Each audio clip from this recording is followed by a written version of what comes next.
vamos a ver hoy es básicamente el primer principio que estuvimos viendo la clase pasada. La clase pasada nos concentramos en lo que son los sistemas cerrados. Es decir, ¿se acuerdan que habíamos, consideramos un sistema cerrado aquel donde yo tomaba una cierta masa, una cierta cantidad de masa, la aislaba, digamos, y estudiaba esa masa, cada una de las partículas que formaban parte de esa masa. Por eso se llama sistema cerrado. Incluso, bueno, supongo que han podido a realizar la guía el viernes, o por lo menos la han empezado y demás, habrán consultado, de sistemas cerrados. En el caso de un sistema abierto, la diferencia es solamente en cómo encaro el problema. Es decir, ahora yo no considero una masa fija, una cierta masa, cada partícula de ese sistema, como mi sistema, sino lo que defino es un volumen de control. Es decir, yo tomo una zona, un cierto volumen, que digo, bueno, todo lo que entre y salga de este volumen y lo que haya adentro de ese volumen es lo que yo voy a estudiar, independientemente si la masa aumenta, si la masa disminuye, etc. Eso, bueno, algo de eso, ya en la primera clase, en la introducción, hablamos de esa diferencia, ¿no?, entre lo que es un sistema abierto y un sistema cerrado.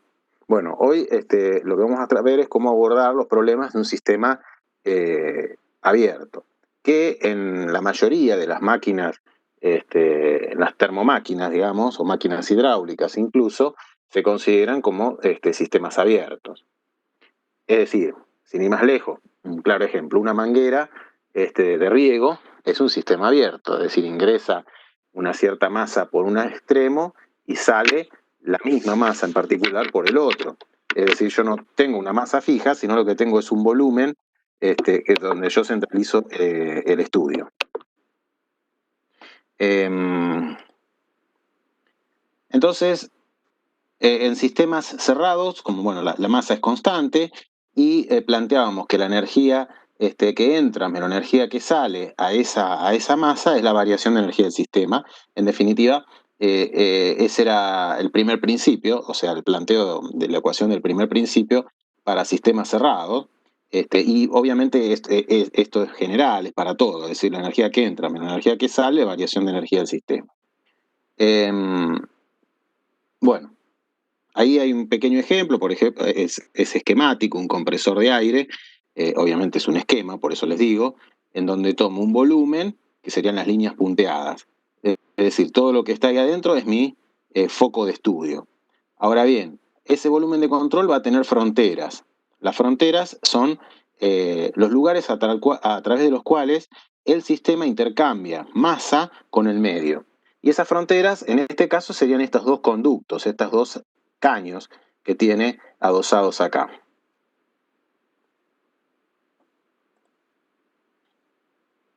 Bueno, para hablar de sistemas abiertos, vamos a hacer una introducción, un repaso. Creo que, no sé, esto también lo van a ver en profundidad después en mecánica de los fluidos, pero digamos al principio de conservación de la masa. Es decir, vamos a estudiar un poco, nos olvidamos un poquito de la energía y vamos a estudiar a ver qué pasa con la masa. Ya que estamos hablando de un sistema abierto y que va a intercambiar masa con el medio, es importante estudiar un poco eso, ¿no? Entonces, obviamente partimos de la premisa o del principio de que la masa no puede ni crearse ni destruirse, tal igual que la energía, es decir, no se crea ni se destruye. Entonces, vamos a plantear ese principio de conservación, ¿no? Y vamos a llamar M punto a lo que muchos lo llaman flujo másico o tasa de masa. ¿Qué es eso? Sería la masa por unidad de tiempo, es decir, cuántos kilogramos de masa intercambio por segundo, por hora, por minuto, por la unidad de tiempo que ustedes quieran. Obviamente también puede ser kilogramo, puede ser libra, es decir, cualquier unidad de masa sobre cualquier unidad de tiempo. Eso es el flujo másico. Entonces, en general, si yo tengo un volumen de control, que sería lo que estaría acá adentro, puedo tener una superficie a través de la cual ese volumen de control, ese sistema, intercambia masa con el medio, que sería lo que está del otro lado. Es decir, el volumen intercambia masa con el medio a través de una superficie de control. A través de esa superficie de control, el fluido que sale, ya sea gas o líquido, va a describir un perfil de velocidades. Es decir, la velocidad no va a ser constante. ¿Sí? Las proximidades del caño, la velocidad es cero por una cuestión de fricción, y en el centro de la cañería la velocidad es máxima. En general, siempre cuando uno se presenta este problema, lo que se usa desde el punto de vista ingenieril es la velocidad media, ¿no? El valor de velocidad que ustedes van a manejar es siempre el promedio entre la velocidad máxima, que sería en el centro del caño, esto sería un conducto cilíndrico, ¿no? Y esto sería como una parábola de rotación, si el caño fuera cilíndrico, ¿no? Y las velocidades serían cero en el contacto del sólido con el líquido. Bueno, en ese caso, si yo tomo una superficie, un diferencial de área de esa superficie de control y una normal de la superficie, y B sería el vector velocidad, es decir, B es la velocidad de la masa esa que está saliendo, en este caso, de la superficie de control. Por lo tanto, en realidad, yo la masa esa, m punto, el flujo másico, lo puedo encontrar como la integral a lo largo de todo ese área o de toda esa superficie de control del diferencial del flujo másico. ¿Y ese diferencial de flujo másico qué es? La masa es la densidad por un volumen. La densidad por un volumen. ¿Y el volumen qué es? El volumen es la velocidad normal a la superficie multiplicada por ese valor de superficie. Es decir, si yo tengo una superficie acá, una superficie, pierdo el puntero, una superficie con justo blanco. Acá tengo una superficie de control, que sería el límite de mi volumen de control. A través de esa superficie sale fluido con una cierta velocidad, que está marcada ahí. Bueno, la componente, digamos, perpendicular a la superficie sería esta, que es B sub n. ¿Cómo lo obtengo ese B sub n? Bueno, B sub n sería B por el coseno de este ángulo, ¿no? El vector B por el coseno de este ángulo me da B sub n. Esa velocidad multiplicada por el área transversal, que está acá, piensen ustedes, velocidad se mide, por ejemplo, en metros sobre segundos, ¿no? Multiplicado por un área que se mide en metros cuadrados. Es decir, que me da metros cúbicos sobre segundo. La velocidad por el área me da metros cúbicos por segundo. Esos metros cúbicos por segundo multiplicado por la densidad, que obviamente son kilogramos sobre metro cúbico, me da kilogramos por segundo, que serían las unidades del flujo másico o tasa de masa. Es decir que multiplicando la velocidad que tiene el fluido por la densidad y por el área que está atravesando, yo puedo calcular la cantidad de masa que se está yendo. Bueno, ahí justamente estamos mostrando de calcular esa velocidad promedio, porque la velocidad, si no, es función de la posición adentro de ese conducto. Para independizarme de eso, hago un valor de velocidad promedio.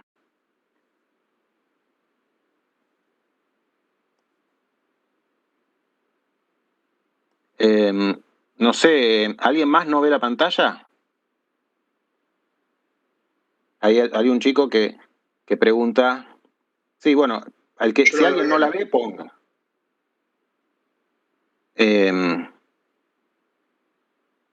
Bueno, aparentemente la están viendo todos, porque uno de sus compañeros pregunta de que no ve la pantalla. Pero tiene que ser un problema tuyo, por ahí de la configuración del navegador. Claro. Probá de salir y volver a entrar.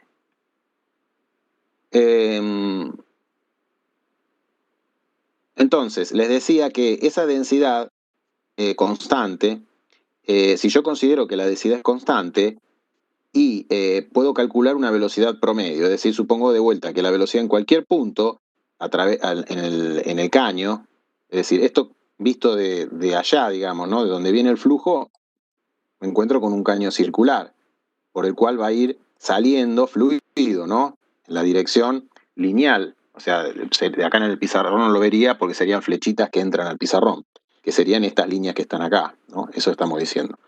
Por lo tanto, la velocidad acá en el borde toda es cero y acá en el medio la velocidad es máxima. que es lo que estamos viendo acá. Bueno, lo que hago es reemplazar todo eso por una velocidad promedio y decir, bueno, la velocidad en el caño es un valor promedio, que sería SBN, esta velocidad promedio, ¿no? Esa velocidad promedio la puedo calcular como 1 sobre el área transversal sería este área, por la integral a lo largo de todo el área del vector normal de velocidad diferencial de área. Por lo tanto, si puedo resolver esta integral, obtengo una ecuación más práctica desde el punto de vista ingenieril, porque me independizo obviamente de la integral, que dice que el caudal másico o la tasa de masa sería la densidad por la velocidad promedio por el área transversal. Todas cosas que se pueden medir fácilmente, ¿no? O sea, la densidad es la densidad del fluido, la velocidad promedio la puedo medir de alguna manera, y el área transversal obviamente también lo puedo medir directamente en forma física. Bueno, de esa manera calculo el flujo másico sería, ¿no? Ahora bien, hay otro flujo que también a menudo se usa, que es el flujo volumétrico. Bueno, el flujo volumétrico, la única diferencia con el flujo másico es la densidad. Es decir, obviamente, si yo tengo el flujo másico, es igual a la densidad por el flujo volumétrico. ¿Está bien? O, lo que es lo mismo, es igual al flujo volumétrico sobre el volumen específico. Recuerden que la densidad y el volumen específico son la inversa, ¿no? La densidad es la inversa del volumen específico y viceversa. Por lo tanto, si yo tengo el caudal másico o el flujo másico, M punto, puedo obtener el flujo volumétrico solamente teniendo en cuenta la densidad. Acá hay que tener un cuidado, ¿no? Es que esto, obviamente, la densidad es un valor constante, digamos constante entre paréntesis, porque depende de la temperatura, pero en el caso de los líquidos. Si ustedes están trabajando con gases ideales, que la mayoría de los problemas, digamos, que tomamos en este curso son sobre gases, tienen que tener en cuenta que el valor de densidad va variando constantemente, ¿no? Bueno, principio de conservación de la masa, dice, la transferencia neta de masa hacia o desde el volumen de control durante un intervalo de tiempo delta t es igual al cambio neto, incremento o disminución, en la masa total dentro del volumen de control durante ese intervalo. Es decir, resumiendo, lo que está diciendo acá es que la masa total que entra al volumen de control menos la masa total que sale del volumen de control es la variación de la masa que hay adentro del volumen.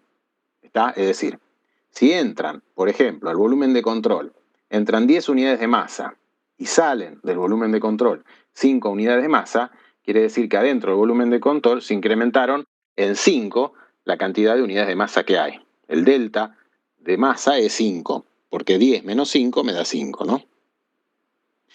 Es decir, que lo que tengo que, esto expresado en fórmula, sería la masa que entra a ese volumen de control que yo estoy tomando, menos la masa que sale del volumen de control, es la variación de la masa que hay adentro de ese volumen de control.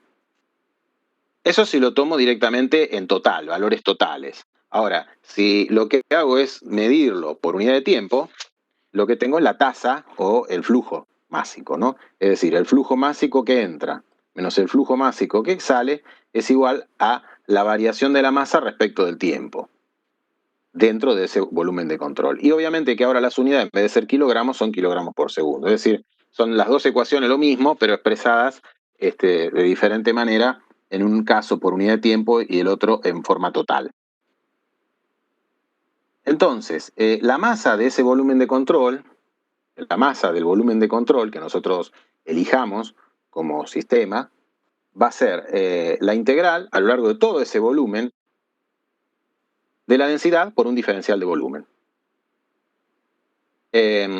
Y si eso lo divido respecto del tiempo, o sea, hago la derivada de la masa del volumen de control respecto del tiempo, va a ser igual a la derivada de la integral a lo largo del volumen de control de la densidad por un diferencial de volumen respecto del tiempo.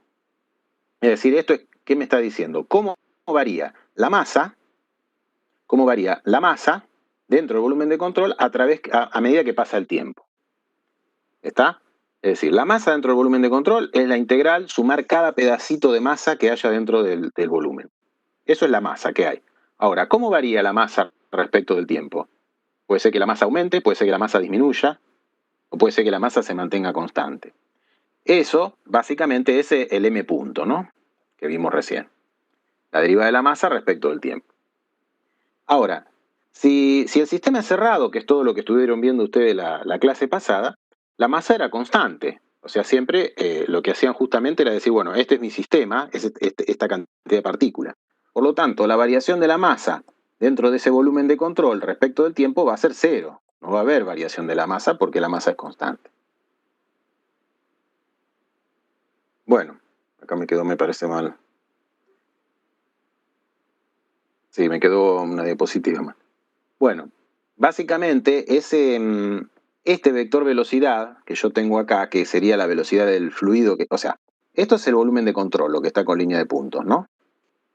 Es todo lo que está dentro, es el volumen de control. Y la superficie vendría a ser, digamos, la cubierta, la recubierta, la envoltura que separa el sistema del medio. Esa sería la superficie de control. Es decir, la superficie de control, que acá está con línea de puntos, en 3 dimensiones, sería como la cáscara de la cebolla que separa el volumen, que sería la cebolla, del aire, digamos, ¿no? Que sería el medio. Separa el sistema del medio. Bueno, entonces, ese sistema y ese medio pueden intercambiar masa. ¿A través de dónde? A través de superficies de control.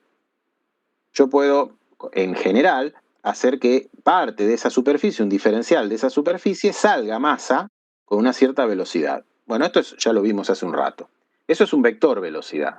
Ahora, si yo quiero saber, o calcular, mejor dicho, un diferencial de masa que salga por unidad de tiempo de este sistema, va a ser la densidad por la velocidad en la dirección normal, es decir, la componente de la velocidad en la dirección normal, esta que está acá, Bn, por el diferencial de área este.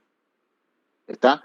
Y ese Bn es lo mismo que hacer el módulo de B por el coseno del ángulo θ, ¿no? El módulo de B por el coseno del ángulo θ. O sea, Bn, la velocidad normal, en la dirección de la normal, sería lo mismo que tomar el módulo del vector B y multiplicarlo por el coseno de θ. Eso me va a dar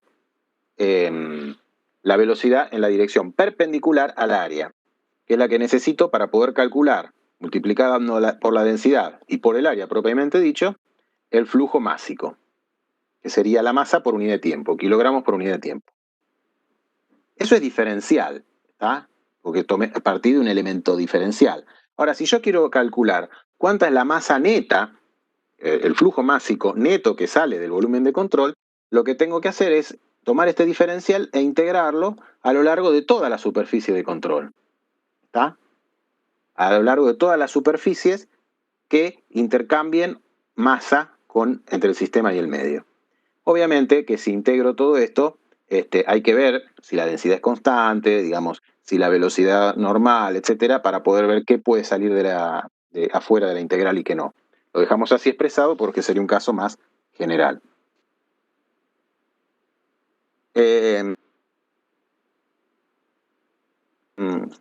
Entonces, básicamente, la variación respecto del tiempo de, ¿esto qué es? Sería la integral a lo largo del volumen de control de la densidad por un diferencial de volumen.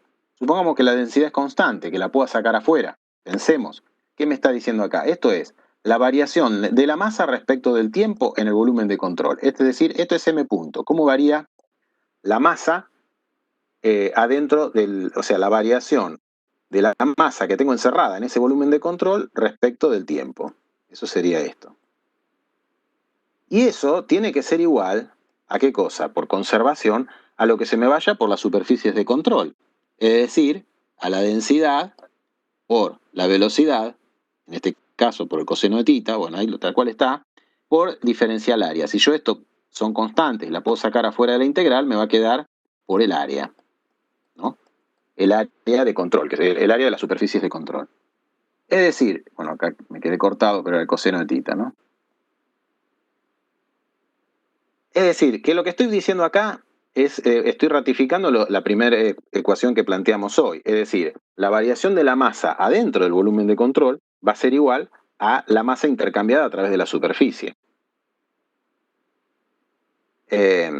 Sí, bueno, podríamos decir, pongámosle el menos acá. Esto después depende de la convención de signo que tomemos, o sea, no se preocupen por eso.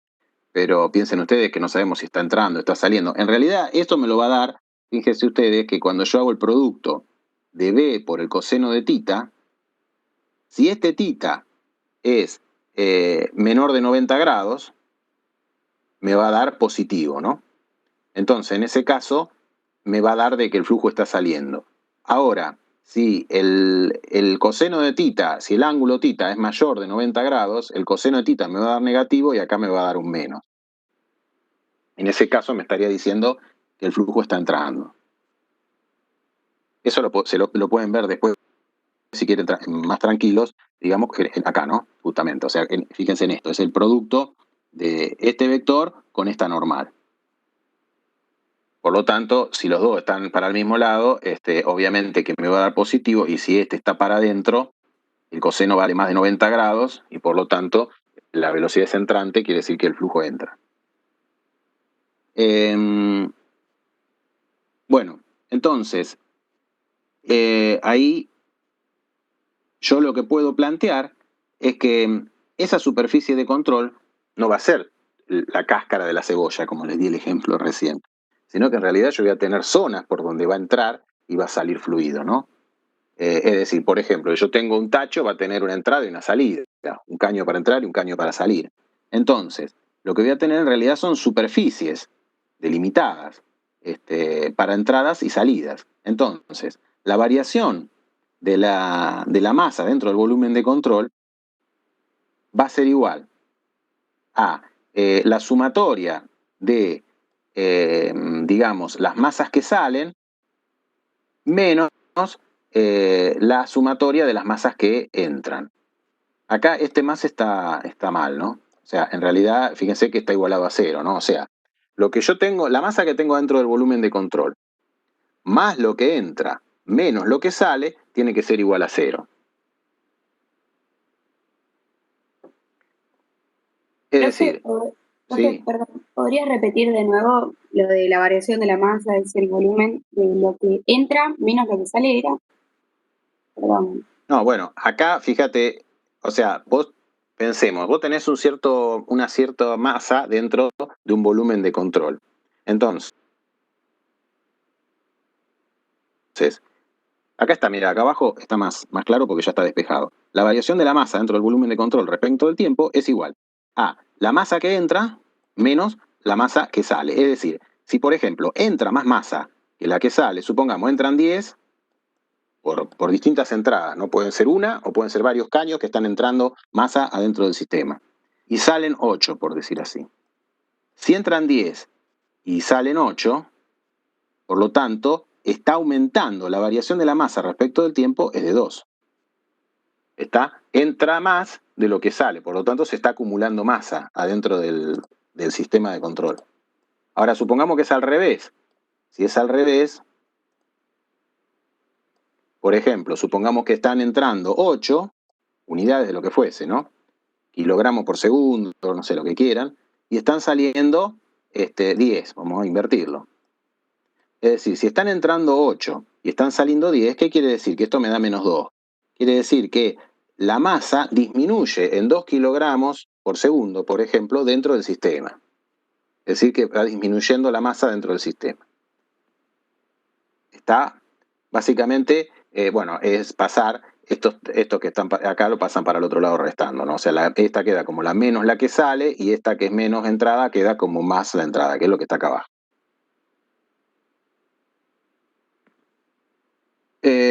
Ahora bien, ¿qué pasa si un flujo es estacionario? ¿A qué se refiere con estacionario? O a veces le llamamos permanente. Es como si yo, digamos, sacara una fotografía del problema, del sistema y del medio, y saco una fotografía del sistema y el medio a la media hora y veo lo mismo. En ese caso tengo lo que se conoce como un flujo estacionario. Si el flujo es estacionario, ¿qué quiere decir? De vuelta, si yo saco una foto ahora y saco una foto después, tengo que ver lo mismo. Por lo tanto, la masa adentro del volumen de control no puede variar. ¿Está? En ese caso, si la masa no puede variar, la derivada de la masa respecto del tiempo dentro del volumen de control tiene que ser cero. Es decir, lo que varía la masa en el volumen de control respecto del tiempo tiene que ser cero, porque estamos diciendo que ahora y mañana o pasado mañana siempre va a ser lo mismo. Voy a tener el mismo problema. Por lo tanto, de ahí, y viendo la ecuación anterior, que era esta, si esto vale cero, ¿qué me queda? Que lo que entra tiene que ser igual a lo que sale. ¿Está? Es decir, si entran 10, tienen que salir 10. Si entran 20, tienen que salir 20. Y si entran 100, tienen que salir 100 unidades de masa al sistema. ¿Por qué? Porque no puede haber una variación de la cantidad de masa que hay adentro del sistema. Porque si no, no sería estacionario, digamos, ¿no? Si entra más de lo que sale o sale más de lo que entra, se dice que estoy en un régimen transitorio o variable. Es decir, que va a haber una variación de la masa adentro de ese volumen de control. Un típico ejemplo de lo que sería un flujo estacionario es una cámara de mezcla. Es decir, una cámara de mezcla, después incluso creo que vemos un ejemplo, y ustedes no sé si no hicieron ya un problema, con temperaturas. Pero supongamos que entra una masa M1 y una masa M2 al volumen de control. Y sale una masa M3. Bueno, si el régimen es estacionario, lo que va a salir tiene que ser igual a lo que entra. Entran 2 más 3, 5, quiere decir que tienen que salir 5. ¿Por qué? Porque si no, si entraran más de lo que sale, se estaría acumulando masa, y si sale más de lo que entra, estaría disminuyendo la masa dentro del volumen. Y de vuelta no sería un flujo estacionario. Hay muchos equipos, o por no decir la mayoría de los equipos de ingeniería, trabajan con flujos estacionarios, es decir, que entra igual a lo que sale, ¿no? Como por ejemplo, ahí puse algunas, pero una tobera, un compresor, una bomba, una turbina, en donde generalmente lo que entra es igual a lo que sale siempre, y no se acumula ni disminuye, o sea, no aumenta ni disminuye la masa que hay adentro del volumen de control. En general, esos mismos equipos que le estoy diciendo, que están en flujo estacionario, tienen una única corriente, es decir, que tienen una sola masa que entra y una sola masa, o sea, una sola entrada y una sola salida, eso sería la palabra, ¿no? Es decir, tienen una entrada y una salida, no tienen varias entradas y varias salidas. Salvo este caso específico de lo que es una cámara de mezcla, que estamos viendo acá, la mayoría de los equipos ingenieriles tienen una entrada y una salida. Por lo tanto, si tiene una entrada y una salida, se tiene que cumplir que la masa que entra igual a la masa que sale, y por ende la densidad por la velocidad por el área de entrada tiene que ser igual a la densidad por la velocidad por el área de salida. Y ahí se presta una ecuación que se usa muchísimo, porque si yo tengo el área o los diámetros de las cañerías de entrada y de las cañerías de salida, puedo calcular las velocidades, la velocidad de entrada y la velocidad de salida. ¿Está? Bueno, en general, esto acá, bueno, justo esto que está acá es un flujo compresible, ¿no? Es decir, tengo un compresor de aire. Por lo tanto, yo lo que puedo garantizar es que la masa que entra tiene que ser igual a la masa que sale, porque está en un estado estacionario. Un compresor que está funcionando y que está continuamente comprimiendo aire. Ahora, ¿qué pasa? Como es aire, la densidad varía. Por lo tanto, o sea, lo consideramos un gas ideal, ¿no? Yo lo que puedo garantizar es que entran 2 kilogramos por segundo y que salen 2 kilogramos por segundo. Pero el volumen que entra es 1.4 y el volumen que sale es 0,8, es decir, ya sale con un volumen más chico porque va a salir con una presión más alta. Esto es el caso de que yo tenga un flujo compresible, que es el caso de los gases, ¿no? Ahora, si yo estoy trabajando con fluidos incompresibles, como dijimos que uno considera, por ejemplo, los líquidos, digo considera porque en realidad tienen cierta compresibilidad, pero supongamos idealmente que son incompresibles, y en estado estacionario, es decir, un fluido de vuelta, un líquido, y en estado estacionario, de tal manera que lo que entra es igual a lo que sale, fíjense que la densidad a la entrada y la densidad a la salida son iguales en un líquido. Por lo tanto, esos balances, en vez de hacer la masa que entra igual a la masa que sale, yo puedo decir que el volumen que entra es igual, o mejor dicho, el flujo volumétrico que entra es igual al flujo volumétrico que sale. Pero esto solamente es válido, de vuelta, si las densidades son iguales a la entrada y a la salida. Bueno, y acá hay un ejemplo, que bueno, lo saqué tal cual del libro, lo corté y lo pegué, y es una manguera, que yo les decía, una manguera en definitiva es el flujo del agua adentro de la manguera, sería justo este último caso, es decir, es incompresible y está en estado estacionario, porque adentro de la manguera no se me acumula más cantidad de masa o menos cantidad de masa, bueno, salvo que la vacíe, me van a decir, pero mientras que está funcionando la manguera, el agua que tengo adentro de la manguera, la cantidad de masa es siempre la misma. Entonces, lo que tengo es una entrada, que sería lo que yo conecto en la canilla, y tengo una salida, que en este caso es la punta acá de la tobera, ¿no? Por lo tanto, la masa que entra es igual a la masa que sale. ¿Está? Y el volumen de control, ¿cuál sería acá? Bueno, el volumen de control sería este cilindro que es la manguera, ¿no? Un cilindro medio, digamos, la manguera. El interior de la manguera sería mi volumen de control. ¿Y cuáles serían mis superficies de control? Y la punta de la manguera, que sería la descarga, la salida, y la otra punta de la manguera, que sería la entrada, que es la que está conectada a la canilla, perdón. Esas serían mis dos superficies de control, si quieren verlo desde ese punto de vista, ¿no? Bueno, el problema dice, tengo una manguera, 2 centímetros de diámetro, pero en la punta de la boquilla, acá, tiene 0,8, es decir, se angosta, se achica el área de salida. Y dice, toma 50 segundos en llenar una cubeta de 10 galones, es decir, cubeta del balde, ¿no? Tarda en llenar 50 segundos un balde de 10 galones. Dice, bueno, se utiliza acá la solución, una manguera de jardín, bueno, no me parece que no aclara demasiado. El agua es incompresible, lo que le estaba diciendo recién. El flujo por la manguera es estacionario, porque lo entra igual a lo que sale, y bueno, no hay pérdida de agua por otro lado. Entonces, se toma que la densidad del agua es, bueno, 1000, es decir, un metro cúbico, 1000 kilogramos en un metro cúbico, es decir, un kilogramo por litro, lo que ya todos a esta altura sabemos. Entonces lo que va a calcular es el caudal, el flujo volumétrico. El flujo volumétrico sería el volumen que llena y sobre el tiempo que tarda en llenarlo. Es decir, ¿cuál es el volumen que llena? Los 10 galones, que era el balde. ¿Y cuánto tiempo tarda en llenarlo? 50 segundos. Entonces, acá, bueno, hace la conversión, pasa de galones a litros, ¿no? O sea, un galón son 3,78 litros. Entonces está haciendo acá la conversión, galón se va con galón, y me queda que la cantidad o el flujo volumétrico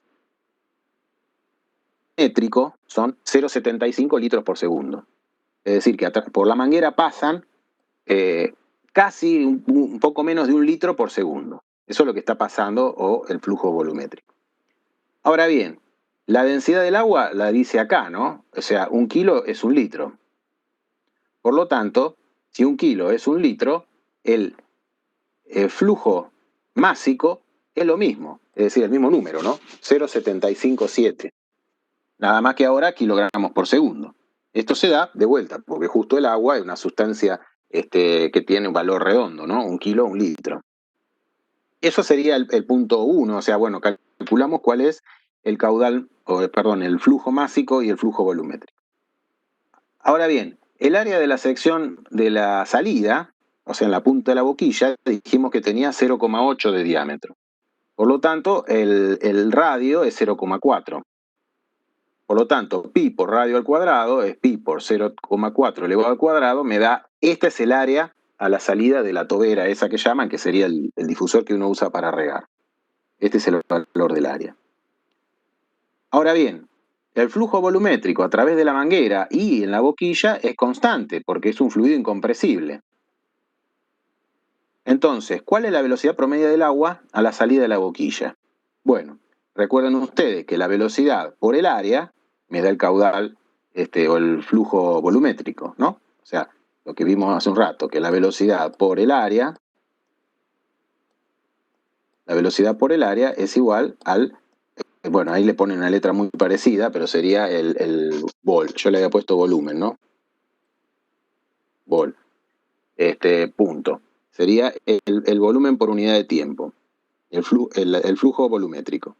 Por lo tanto, la velocidad va a ser el flujo volumétrico sobre el área de la boquilla. El flujo volumétrico, bueno, está acá, y el área de la boquilla la calculo acá, hace el cociente, y le da que la velocidad a la salida, o sea, en la punta de la manguera, donde sale el chorro, es de 15 metros por segundo. Ahora, si ustedes hicieran la cuenta y calcularan este mismo valor, 0,757, pero por el área que tiene la manguera, que recuerden que era 2 centímetros de diámetro, o sea que tiene 1 centímetro de radio, la velocidad es de 2,4. ¿Qué quiere decir? Que la cantidad de masa que viaja, que entra y sale de la manguera, obviamente coincide, porque estamos en estado estacionario. La cantidad de flujo volumétrico, es decir, los litros por segundo que entran y salen de la manguera, son los mismos. Pero el fluido, el agua, viaja por adentro de la manguera a una velocidad de 2,4 metros por segundo. Y se descarga en el balde a una velocidad de 15 metros por segundo. Es decir, que aumenta 6 veces su velocidad.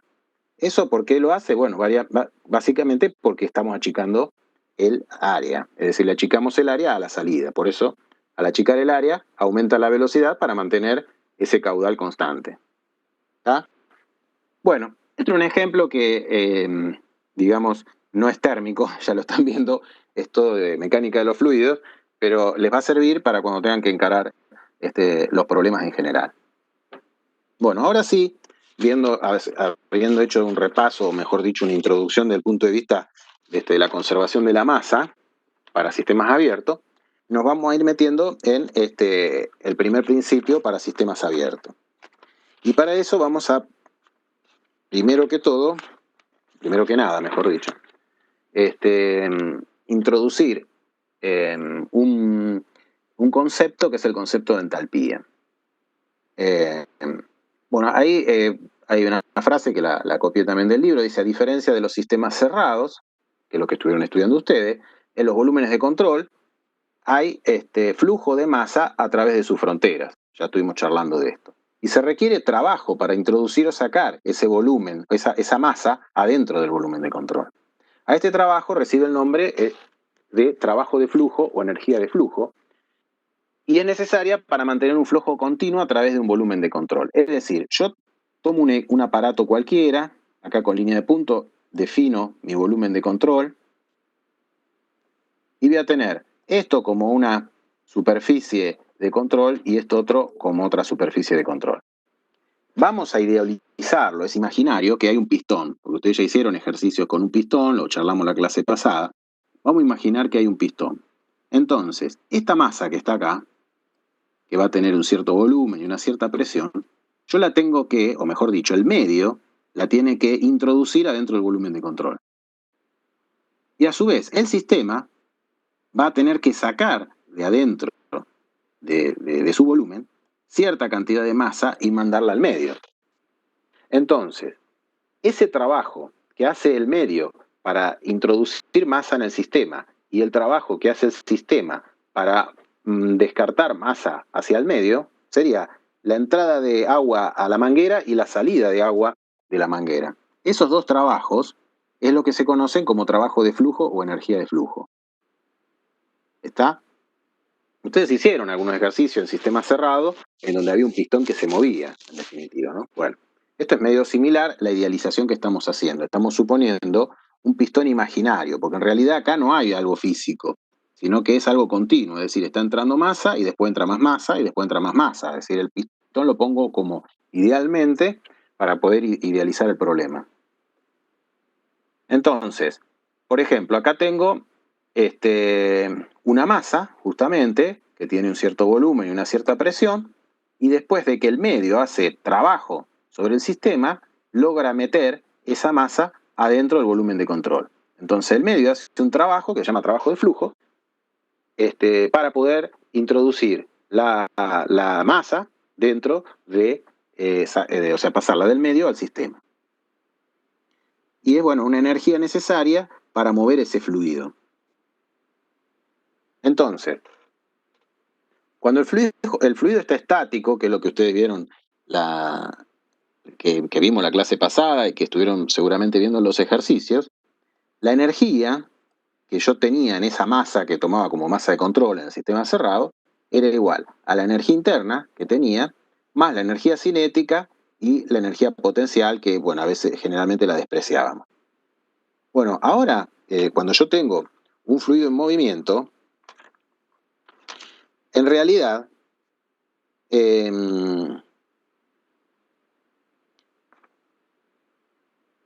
yo tengo acá una energía necesaria para introducir ese fluido adentro del sistema. Esa energía es lo que llamamos energía de flujo, ese P por B que aparece ahí, que es presión por volumen. Es decir, mejor dicho yo no, el medio requiere gastar energía que es igual a la presión por el volumen que tiene el fluido, para introducir ese fluido adentro del sistema. Obviamente que vamos a seguir teniendo la energía interna, la energía cinética y la energía potencial. Es decir que ahora cuando un fluido se mueve, yo no solo tengo la energía interna, la cinética y la potencial, sino que yo estoy gastando energía, que le llamamos energía de flujo, para que ese fluido se pueda meter o sacar del sistema. Acá tenemos, bueno, más o menos los dibujitos que estaban hoy extraídos del libro, lo hice yo, en donde podemos ver un sistema en donde yo tendría, sería, digamos, mi volumen de control, ¿no? Y, bueno, sería el pistón, que se va a mover en el imaginario para introducir una cierta masa a una cierta velocidad, W1, con una cierta energía interna, U1, y a una cierta presión, P1, que está a una cierta altura, Z1. Bueno, esa masa que entra al sistema va a entrar a mi volumen de control. A su vez, al volumen de control, yo voy a introducir calor, puedo introducir calor, que fíjense ustedes que acá está expresado como kilocalorías por cada kilogramo. ¿Qué quiere decir? Que por cada kilogramo de masa que entro al sistema, le tengo que introducir al sistema justamente una cierta cantidad de calor. Y le puedo introducir o no una cierta cantidad de trabajo. Este trabajo es un trabajo en un eje, es decir, por ejemplo, esto sería un ventilador, que yo estoy haciendo girar acá un eje, y ese ventilador, al moverse, hace fricción las aspas con el aire y transforma de alguna manera ese trabajo en el eje en energía, adentro del recinto del volumen de control. Y tengo, por el otro lado, una masa que va a salir con una cierta velocidad W2, una cierta energía interna U2 y una cierta presión P2. Y a una cierta altura Z2. Es decir, nosotros podemos definir lo que es un sistema circulante, también otro nombre que le podemos dar, cuando estamos en un estado estacionario. ¿Qué quiere decir? Que la masa que entra al sistema tiene que ser igual a la masa que sale, para que haya una conservación de la masa. Es decir, este problema lo estamos planteando para un sistema estacionario. Ustedes ya se hicieron la idea de lo que era un sistema estacionario. Yo les dije, cuando yo saco una fotografía ahora, y saco una fotografía dentro de media hora, una hora, 2 días, y veo exactamente los mismos parámetros en todos los puntos. Es decir, los mismos valores de velocidad, los mismos valores de presión, los mismos valores de energía interna, la misma cantidad de calor por unidad de kilogramo que está entrando, la misma cantidad de trabajo por unidad de kilogramo que está entrando. Es decir, todos los parámetros se mantienen constantes en el tiempo. Eso era el estado estacionario, que se lo estoy repitiendo el concepto. Entonces, si se cumple eso, para que la masa que hay acá encerrada dentro de mi volumen de control sea en todas las fotografías la misma, la masa que entra tiene que ser igual a la masa que sale, por conservación de la masa, lo que estuvimos viendo recién. Es decir, que el M que entra, que sería M1, tiene que ser igual a la masa que sale, que es igual al M2, para que se cumpla de vuelta la conservación de la masa. Ahora seguimos con el mismo problema. Entonces, acá se los puse. O sea, la masa que entra va a ser igual a la masa que sale. M1 igual a M2, llamémosle M. Entonces, yo lo que voy a hacer ahora es un balance energético sobre mi volumen de control. De vuelta, el volumen de control es este que tengo acá. ¿Cuál va a ser mi balance energético? Es aplicar el primer principio, ¿no? La energía que entra al sistema menos la energía que sale del sistema va a ser igual a la variación de la energía del volumen de control. Acuérdense ustedes cuando hablamos del primer principio que decíamos la clase pasada, Q menos L igual, Q si entraba era positivo, L si salía era positivo, Q menos L igual a la variación de la energía interna del sistema cerrado en aquel caso. Acá es lo mismo.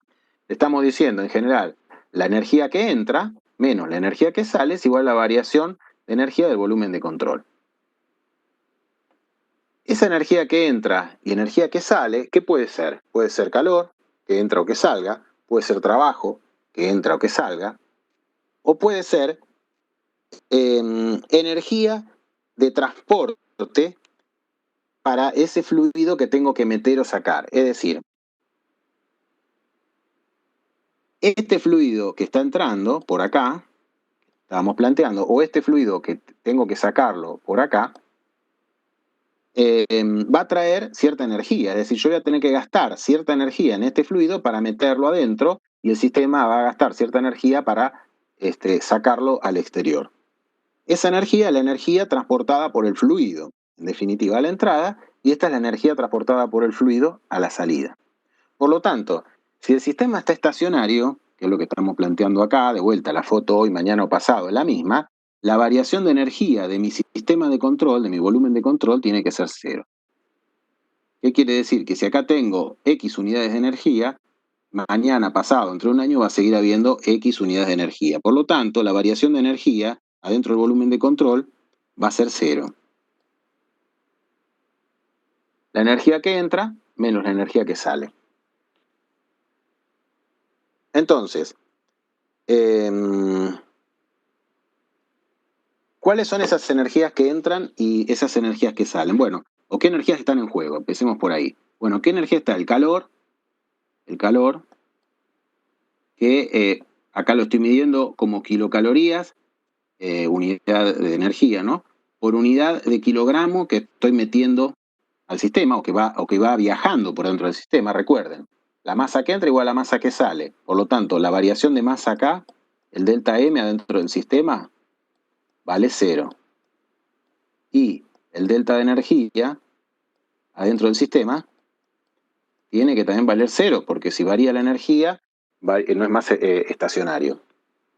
Entonces, las energías que entran, por ejemplo, son el calor.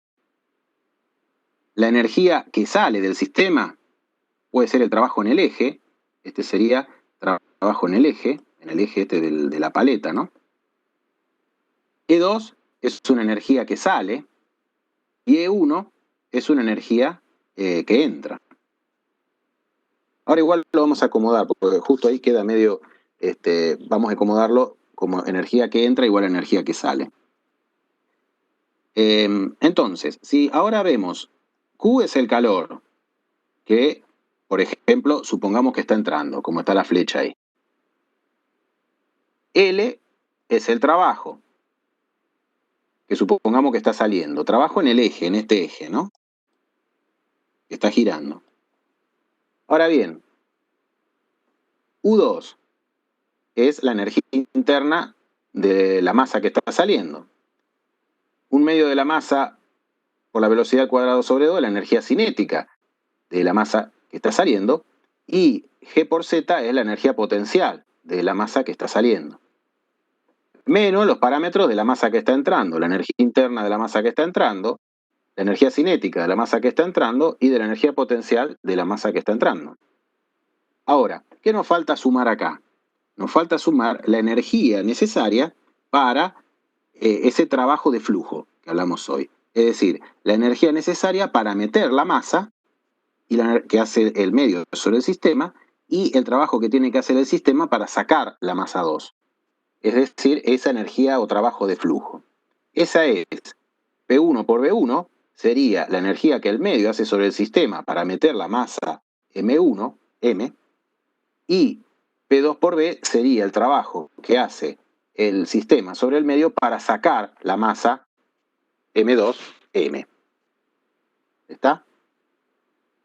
Es decir que, si nosotros, esto es lo mismo que estaba recién, lo transcribí para tenerlo acá en claro.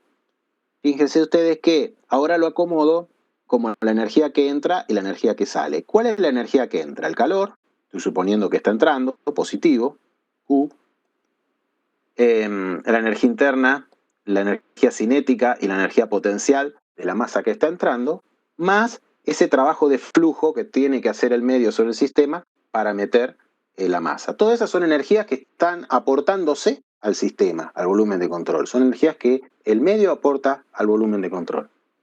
Ahora, tiene que ser iguales a las energías que salen del volumen de control, porque si no, de vuelta, se estaría aumentando la energía del volumen, no estaría disminuyendo y no estaría en un estado transitorio. Por lo tanto, ¿cuáles son las energías que salen? Bueno, la energía interna de la masa al salir, la velocidad, o sea, la energía cinética de la masa al salir, la energía potencial de la masa al salir y el trabajo de flujo para sacar la masa, que eso lo hace el sistema hacia el medio, más el trabajo que está entregando el sistema hacia el medio a través de un eje, como en ese caso sería como una especie de turbina, ¿no? Que estábamos dibujando ahí. Bueno, ahora, al término U, digamos, U más P por B1, o sea, energía interna más presión por volumen, se le llama entalpía de entrada, de la masa que está entrando. Y H2 por P2B2 es lo que se conoce como entalpía de la masa que está saliendo. Ahora bien, la energía interna, la presión y el volumen son funciones de estado termodinámico. ¿Se acuerdan? Yo cambio, puedo ir a cualquier parámetro que cambie, cualquier propiedad que cambie, intensiva o extensiva, decíamos que cambiaba el estado termodinámico. Entonces, U, P y B son funciones, propiedades que ya puedo cambiar y cambia el estado termodinámico. Por lo tanto, H, si es U más P por B y U, P y B son funciones de estado, H es una función de estado. Es decir, es un parámetro que va a depender del estado termodinámico. Si cambia el estado de una sustancia, va a cambiar el valor de la entalpía de esa sustancia. ¿Y qué es la entalpía? Bueno, la entalpía es básicamente la energía que tiene interna almacenada esa masa, más la energía que yo tengo, o que mejor dicho, el sistema o el medio gastan para que esa masa se esté moviendo. Es decir, la energía que el sistema o el medio, en este caso sería el medio, y en este caso el sistema, gastan para que se mueva la masa, y sumada a la energía interna que tiene almacenada esa masa. Esa es la entalpía. Profe, ¿te puedo hacer una pregunta? Sí, por favor. Porque vos habías dicho que cuando está estado en estacionario, el delta de energía es igual a 0. Sí. Porque yo había entendido de que es si la variación de masa era igual a 0, ¿es también si la variación de energía? Claro, bueno, si vos tenés un estado estacionario, se tienen que dar las dos cosas. ¿Está? Es decir, vos fíjate, si vos acá puede ser que la masa que entra sea igual a la masa que sale, entonces decís, bueno, está en estado estacionario, pero le estoy entregando cierta cantidad de calor en forma constante y la temperatura empieza a aumentar, por ejemplo. Me empieza a aumentar la temperatura porque yo le estoy entregando una cierta cantidad de calor ahora y después le entrego una cantidad de calor más alta, ¿no? O sea, ahora le entrego 10 unidades de calor y en una hora le entrego 30 unidades de calor. Entonces, si le empiezo a aumentar más calor, entrego más calor, seguramente la temperatura va a variar. La temperatura es una función de estado, o sea, ya deja de estar el sistema estacionario. Yo le saco una foto ahora, no es lo mismo, obviamente dije la temperatura, pero obviamente que van a variar todas las parámetros que estén vinculados a ella, ¿no? O sea, densidades, volúmenes específicos, presiones. Entonces, claro, yo saco una fotografía ahora y saco una fotografía después, no voy a ver lo mismo. Entonces, Hablar de un estado estacionario se cumple tanto para la conservación de la masa como para la conservación de la energía, es decir, tienen que conservar las dos cosas. Claro, perfecto, gracias, profe. Por ahí, no, de nada. Por ahí vos estás haciendo un estudio de la parte hidrodinámica nada más, que es lo que van a ver en mecánica de los fluidos, y se van a olvidar de toda esta parte térmica. Van a estudiar nada más que el balance, la conservación de la masa, por ejemplo. Ahora, si estamos teniendo en cuenta la parte termodinámica, tengo que tener en cuenta también la variación de energía, para decir que estoy en un estado estacionario.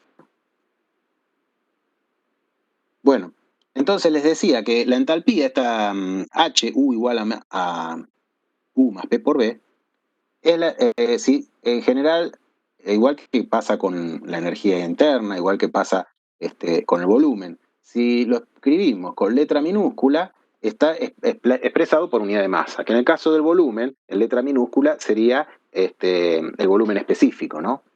Es decir, metros cúbicos sobre kilogramos, la inversa de la densidad. U sería la energía interna por unidad de masa. Y H sería la entalpía por unidad de masa.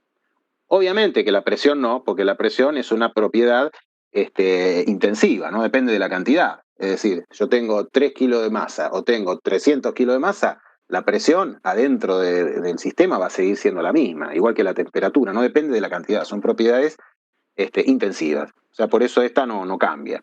Pero H, U, V en general, o sea, de vuelta, volumen, energía interna, entalpía, hacemos esa diferencia. Cuando ponemos la minúscula, quiere decir por unidad de masa. O sea que vamos a tener acá, por ejemplo, unidades de kilocalorías sobre kilogramo, por ejemplo, ¿no? O kilojoule sobre kilogramo, tanto para H como para U. Y si lo ponemos en valores totales, es decir, lo multiplicamos por la cantidad de masa que está evolucionando, ahí lo ponemos con la letra mayúscula, H mayúscula, U mayúscula o B mayúscula. Eso generalmente en todos los libros se respeta y bueno, se los marco para que lo tengan en cuenta. Entonces... Profe, ¿te puedo hacer una pregunta? Sí. Sí. Porque en un momento se me trabó y no entendí muy bien por qué, o sea, cuando haces entalpía no sumás la energía cinética y la potencial. O sea, ¿nunca la tenemos que sumar o solo en algunos casos? No. O sea, justo ahora vamos a ver que en la mayoría de los casos la despreciamos, de hecho. Pero, o sea, por definición, la entalpía es U más P por B. O sea, esto no entra en juego adentro de lo que es la entalpía, digamos, ¿no? Es decir... ok. La entalpía sería la energía interna más el trabajo de flujo.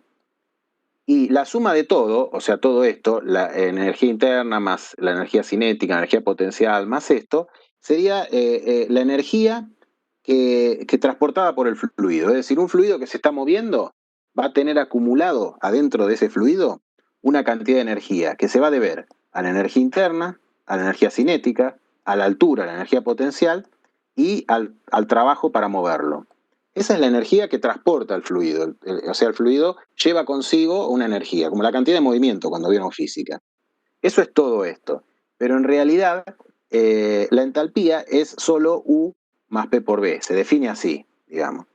Y de vuelta, sería como la energía interna más el trabajo para meter o para sacar la masa de adentro del sistema.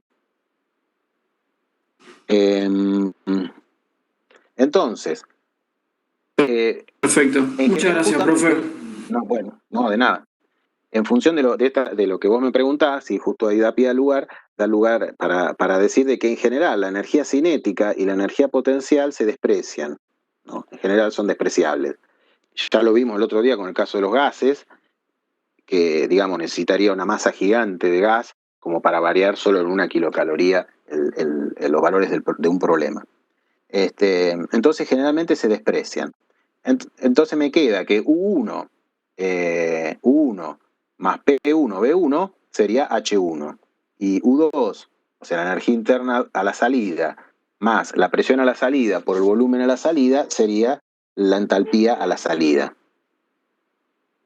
Por lo tanto, esto está expresado, digamos, en forma total. Lo puedo también expresar en forma diferencial, diciendo que una derivada, un diferencial de calor va a ser igual a un diferencial de entalpía más un diferencial de trabajo. Esto, tengan en cuenta que esto ahora es trabajo en un eje, ¿no? Esto sería LC, es el trabajo en el ventiladorcito ese que vimos, o la turbina que estuvimos viendo acá. Para diferenciar este trabajo del trabajo de flujo. Porque ahora, este trabajo de flujo, que ustedes cuando hicieron los ejercicios en un sistema cerrado vendría a ser parecido a lo que vieron como trabajo de expansión, queda metido acá, queda metido adentro de la entalpía. ¿Está? Entonces, el trabajo que ahora el sistema y el medio van a intercambiar ya va a estar contemplado adentro del valor de la entalpía, porque está acá, en P por B. El resto del trabajo que va a intercambiar el sistema con el medio va a ser a través de LC. LC generalmente va a ser un eje. Es decir, imagínense, en una bomba tengo que tener un motor eléctrico para hacer girar el eje de la bomba. En un compresor tengo que tener también un motor eléctrico, una polea, para hacer girar el cigüeñal del compresor. Es decir, siempre voy a estar metiéndole trabajo a través de un eje. Ese sería el LC. Después seguramente lo van a ver, también lo van a ir profundizando cuando hagan los ejercicios de la práctica, les va a quedar más claro. Entonces, si yo tengo un sistema circulante, en régimen estacionario, circulante se refiere a lo que entra igual a lo que sale, ¿no? Está entrando y saliendo, entrando y saliendo. En régimen estacionario, es decir, lo que entra igual a lo que sale. Y despreciando las variaciones, la energía cinética y la energía potencial, llego, bueno, a esta ecuación que recién la habíamos puesto. Ahora, supongamos que el sistema es adiabático. ¿Qué implica que sea adiabático? Bueno, en este ejemplo que estábamos viendo acá, que voy a borrar porque ya esto no... Que esto es cero, no hay entrega de calor, es decir, no hay ni calor que vaya del medio al sistema ni del sistema al medio, es decir, no hay calor. Eso se refiere a que sea adiabático. Entonces, si es adiabático, este calor se va. ¿Qué me queda? Que el trabajo en el eje de ese ventiladorcito que teníamos ahí es igual a la variación de la entalpía. Entonces, en un sistema circulante adiabático, el delta H mide el trabajo que entra o sale del sistema. Es decir, si usted, por ejemplo, y esto se aplica mucho en ingeniería, si usted tiene una bomba de agua, ¿no? Por ejemplo, para que la bomba de agua de la pileta o la que tienen en la casa, digamos, para aumentar la presión, etcétera, o el compresor de la gomería, ¿no? que tienen para comprimir aire. O una turbina, cualquier, una turbina de avión, por ejemplo, una turbina para comprimir gas. O el ventilador, son todos ejemplos, puse algunos, ¿no? El ventilador que prende en verano en la casa, cualquiera de esos, el trabajo que yo gasto en el eje, o mejor dicho, el medio gasta en el eje, en el caso que sea una bomba, un compresor o un ventilador, es igual a la variación de la entalpía entre el fluido a la entrada y el fluido a la salida. Es decir, si ustedes miden la entalpía que tengo a la entrada y miden la entalpía que tengo a la salida, o sea, a la entrada del sistema, ya sea de vuelta, a la entrada de la bomba, la entrada del ventilador, la entrada del compresor, y miden la entalpía del gas, presión, volumen, etcétera, hacen las cuentas, y calculan la entalpía, o la sacan de una tabla, esa diferencia es la cantidad de energía, el trabajo que yo tengo que gastar con un motor eléctrico o con un motor a nafta o lo que fuese para hacer girar el eje de la bomba, del compresor o del ventilador. En la turbina es al revés, porque en la turbina el trabajo me lo da la turbina. ¿Está? Es decir, la variación de energía que hace el sistema entre la entrada y la salida me cede energía en forma de trabajo a través de un eje para mover, por ejemplo, una masa de aire en el caso de un avión, un eje, por ejemplo, en una central de generación de energía eléctrica. En ese caso, el trabajo lo entrega el sistema hacia el medio, en el caso de la turbina. Las otras son al revés. Bueno, tomé algunos ejemplos. Ahora bien, si solo podemos intercambiar el trabajo de flujo con el medio, es decir, ahora pensemos en el otro problema. ¿El otro problema cuál sería? Volviendo al dibujito ¿no? El otro problema, parándome en el otro lado, sería que yo acá no puedo entregar trabajo por un eje.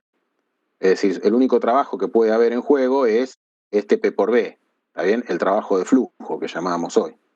Pero acá no puedo entregar trabajo. Ese sería el otro ejemplo que vamos a ver ahora.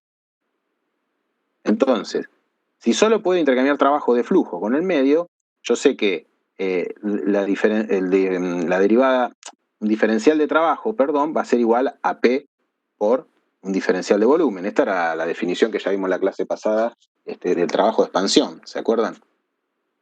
Entonces, por primer principio, yo sé que el diferencial de calor va a ser igual al diferencial de energía interna más el diferencial de trabajo. Y el trabajo es P por B, P por dB. O sea, esto lo pasé acá, ¿no? Reemplacé ahí. Entonces, entalpía dice que H suma P por B. Entonces, la derivada de la entalpía, ¿qué va a ser? La derivada de U más el primero sin derivar por la derivada del segundo, más el segundo sin derivar por la derivada del primero. O sea, la derivación de un producto. Esto es la derivación de un producto. Ahora bien, pero de U más P por dB, ¿dónde está ahora? De U más P por dB, lo tengo acá, es el diferencial de calor. Entonces, de U más P por dB lo reemplazo por diferencial de calor.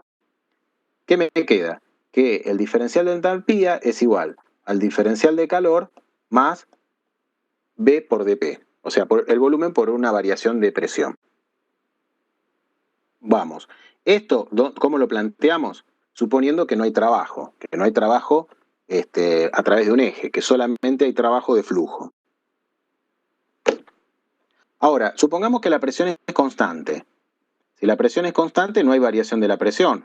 O sea, esto se va. ¿Qué me queda? Que la variación de entalpía es igual a, o sea, un diferencial de entalpía es igual al diferencial de calor. O, si yo integro esta ecuación, me queda que el calor intercambiado a presión constante es igual a la variación de entalpía. Entonces, acá tenemos ejemplos de otras máquinas, otros equipos termomecánicos, en donde se cumple esto. Es decir, ahora no tengo trabajo en un eje, como en el caso de una bomba, un compresor, etc., pues no hay nada que gire. O sea que ahí no hay nada de trabajo en un eje. Y la presión es constante. ¿Qué quiere decir? Que la presión a la entrada y la presión a la salida del sistema, del volumen de control, es la misma. Entonces, si se cumplen esas dos cosas, el calor intercambiado entre sistema y medio va a ser igual a la variación de la entalpía. Bueno, esto se usa mucho en la ingeniería cuando, por ejemplo, uno quiere calcular, perdón, se me fue, el calor entregado en un calentador. ¿Qué sería un calentador? Bueno, por ejemplo, piensen ustedes en un calefón de sus casas. No sé si hoy por hoy todos tienen termotanque, pero bueno, pensémoslo como un termotanque, sería lo mismo, pero por ahí queda más claro con un calefón. El calefón, que es una serpentina, es decir, un caño arrollado, dentro del cual hay un quemador de gas, puede ser eléctrico, pero bueno, supongamos que es un quemador de gas. La presión a la entrada del caño y a la salida del caño, que está arrollado, es la misma. En realidad hay pérdida de carga. Pero, olvidémonos de eso por ahora. La presión se mantiene constante entre la entrada y la salida. Por lo tanto, todo el calor que yo gasto en el gas que estoy quemando se traduce en una variación de la entalpía del fluido entre la entrada y la salida. En ese caso es agua, ¿no? Pero podría ser aire, por ejemplo, ¿no? Podría ser algún calentador de aire o de un gas ideal. Bien. Entonces, ese calor a presión constante, de vuelta, en este caso, que estábamos considerando que no hay trabajo en el eje, etcétera, es igual a la variación de entalpía. A ver qué puse acá. El calor se usa para variar la energía interna y el trabajo de flujo. Claro, o sea, este calor a presión constante, ¿en qué lo empleo? En la variación de entalpía. ¿Y qué era la variación de entalpía? Era variar, recuerden ustedes, la energía interna y hacer el trabajo de flujo para meter y sacar el fluido del sistema. Uy, hubo una pregunta, más allá del que ahora me están pidiendo una pausa.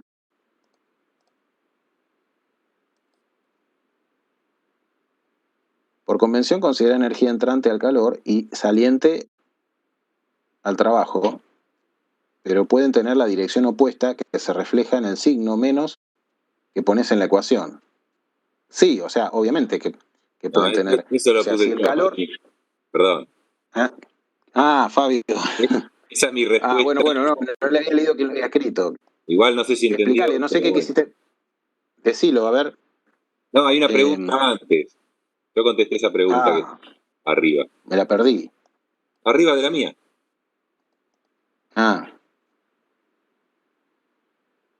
Sí, o sea, claro, está bien.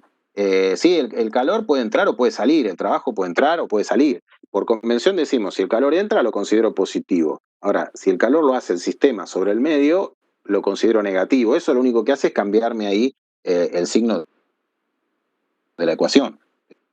Pero sí, obviamente que puede ir para cualquiera de los dos lados. De hecho, ahora cuando avancemos un poquito más, ahí me están pidiendo una pausa, después ahora avanzamos un poquito, hacemos la pausa y después, cuando retomemos, vamos a ver que justamente se puede ser que la energía, el calor salga o entre. En algunas ecuaciones la contemplamos.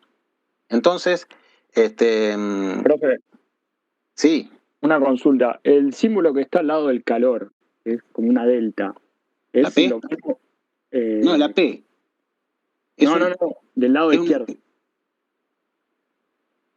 De la Q. Del lado izquierdo. No, viste que dice por definición de capacidad calorífica y tenés el... No, esto es un diferencial de calor. Diferencial de calor a presión constante es igual a el calor específico a presión constante por un diferencial de temperatura. Claro, pero está con otro símbolo por algo, ponerle en comparación con el de la temperatura, sí, ¿o es lo mismo? Sí.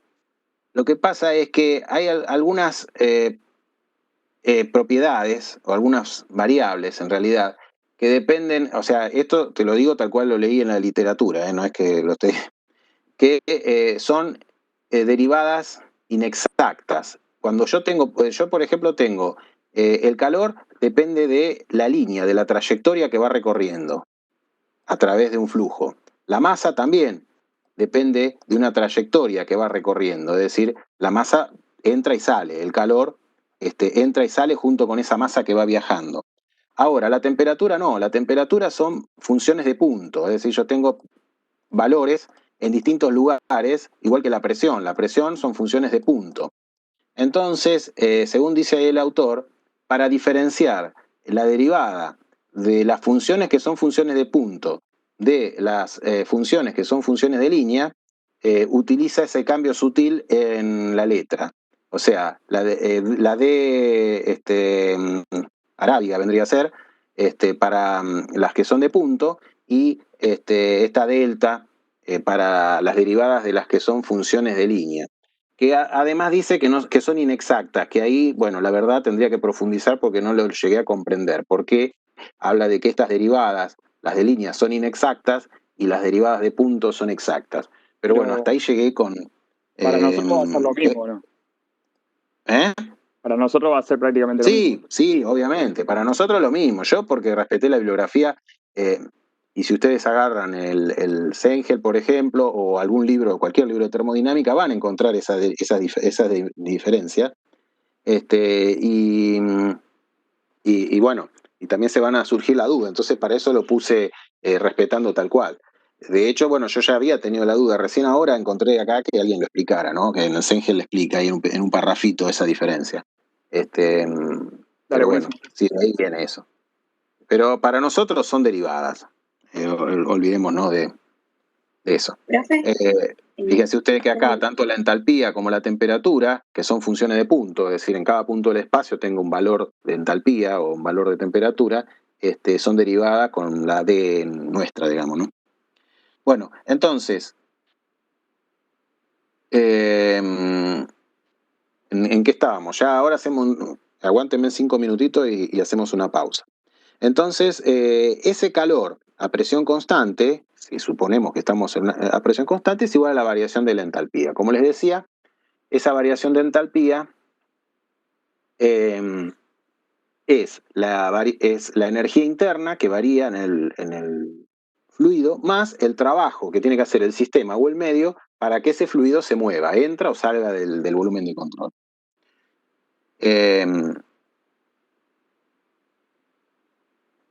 Bueno, ahí no dice más que lo que estuvimos hablando. Ahora, nosotros tenemos definición de capacidad calorífica, que dice que el calor es igual al calor específico por la variación de temperatura, ¿no? Básicamente, es decir, si yo entrego el calor, la temperatura va a variar en función de la capacidad calorífica de la sustancia. Y esa capacidad calorífica vimos que variaba con la temperatura, y en el caso de los gases, con más razón. Y en ese caso, por ejemplo, si el proceso es a presión constante, aparecía el CP, es decir, la capacidad calorífica a presión constante. Y si el proceso era a volumen constante, aparecía CB. Bueno, todo acá lo estamos haciendo a presión constante, por eso hablamos de CP. Por lo tanto, CP va a ser igual, como el calor es igual al delta de entalpía, puedo reemplazar este diferencial de entalpía por este diferencial de calor por un diferencial de entalpía. Y me queda que CP es igual a la derivada de la entalpía respecto de la temperatura, a presión constante. Que si de acá despejamos, llego a esta ecuación. ¿Se acuerdan ustedes que la clase pasada hablábamos de delta U igual a MCB delta T? Y decíamos que la variación de energía interna era igual a la masa por la capacidad calorífica volumen constante por la variación de temperatura. Bueno, ahora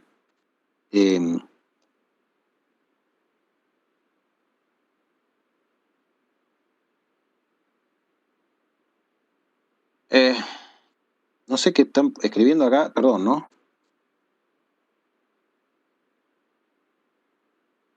No sé qué... Ah, bueno, se están ahí discutiendo si seguimos, hacemos pausa o no. Sí, pausa vamos a hacer porque esto es pesado y si no, ya llevamos 1 hora y cuarto. Pero déjenme redondear esto y ya hacemos la pausa. Entonces les decía, ¿nosotros qué vimos la clase pasada? Recuerden ustedes que vimos que MCB delta T más M por R por delta T igual a MCP delta T. Y de ahí llegamos a la relación de Meyer, ¿se acuerdan? Que CP era igual a CB más R.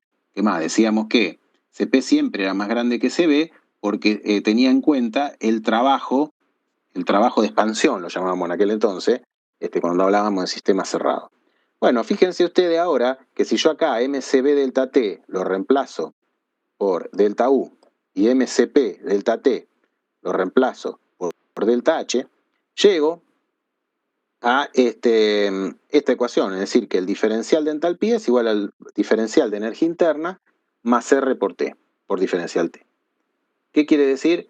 Que tengo estas dos ecuaciones, esta y esta, son válidas no solo para problemas a presión constante, son válidas en caso de gases, estamos hablando, no ideales, son siempre válidas. Es decir, siempre que yo tengo delta H en un gas ideal, lo puedo calcular como MCP delta T. Y siempre que tengo un delta U en un gas ideal, lo puedo calcular como MCB delta T. Ahora, recuerden ustedes cuando hablamos en la clase pasada, dijimos que R, en el caso de los gases, tenía un valor. Y dijimos que en el caso de los líquidos R valía 0, porque no había trabajo de expansión. Bueno, R vale 0. En el caso de los líquidos y en el caso de los sólidos, se da que el diferencial de entalpía es igual al diferencial de energía interna. Bueno, hagamos una pausa. Hagamos una pausa, chicos, y no queda demasiado. Y después seguimos media horita. Así si quieren, paramos. Yo tengo 20 y 20. Paremos hasta 8:30, si quieren. ¿Les parece? Y seguimos. ¿Está bien?